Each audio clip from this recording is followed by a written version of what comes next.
Mr. Chairman, some of our Democrat colleagues have said that this hearing is a waste of time, that this hearing is a dumb hearing.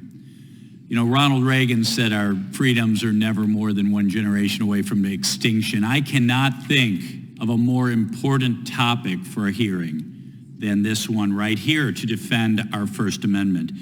Mr. Schellenberger, I was very glad to hear you mention that it used to be that the left and right were in agreement on the topic of free speech.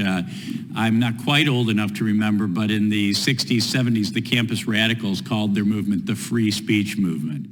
Boy, the radical left does not seem to believe in free speech today.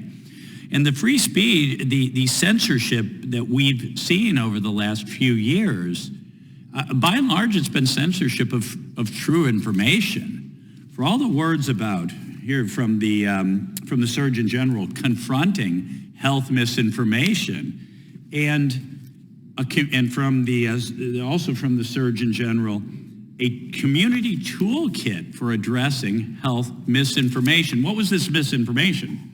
The origin of the virus as a lab leak, the inefficacy of the vaccine, natural immunity, complications of the vaccine like myocarditis, but not limited to myocarditis, the extraordinarily low morbidity and mortality of young, healthy people, especially children, from the COVID vaccine, and therefore the lack of need to vaccinate those kids, and the lack of efficacy for masks. So by and large true, but it was censored aggressively, and you know, the two of you, of course, exposed that in the Twitter files.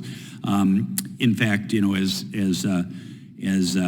Mark Zuckerberg told Joe Rogan what Elon Musk did with the Twitter files, Jim Jordan and the House Judiciary Committee did for the rest of our industry.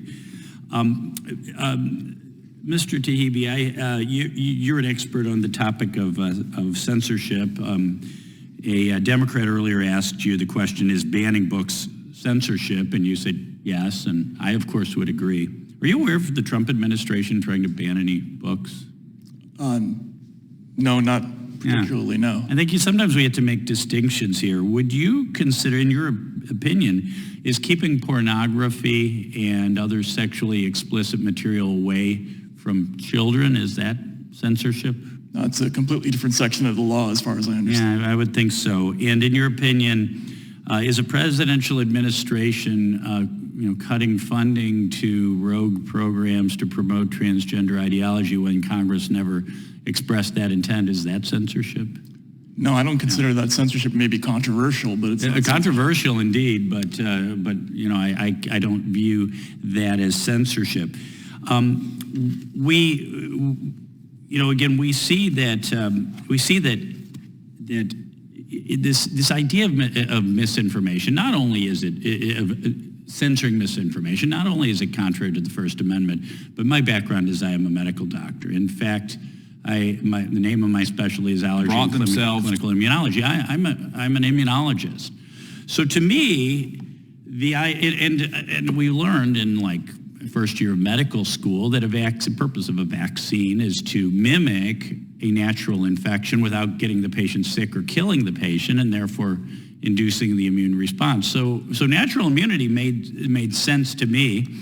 But Marty McCary testified about censorship during the COVID pandemic, that over 200 studies have shown natural immunity is at least as effective as vaccinated immunity, and one of those 200 studies was his study, but big tech censored that as well as a lot of these other studies. That's why when I heard Dr. Fauci talk about the science, the whole point of science is that you don't label things misinformation, because science isn't a thing. Science isn't like the Bible or the Quran or the Talmud. The science is a process. You make observations, you design an experiment. Based on those observations, you test that hypothesis, and then you repeat the process.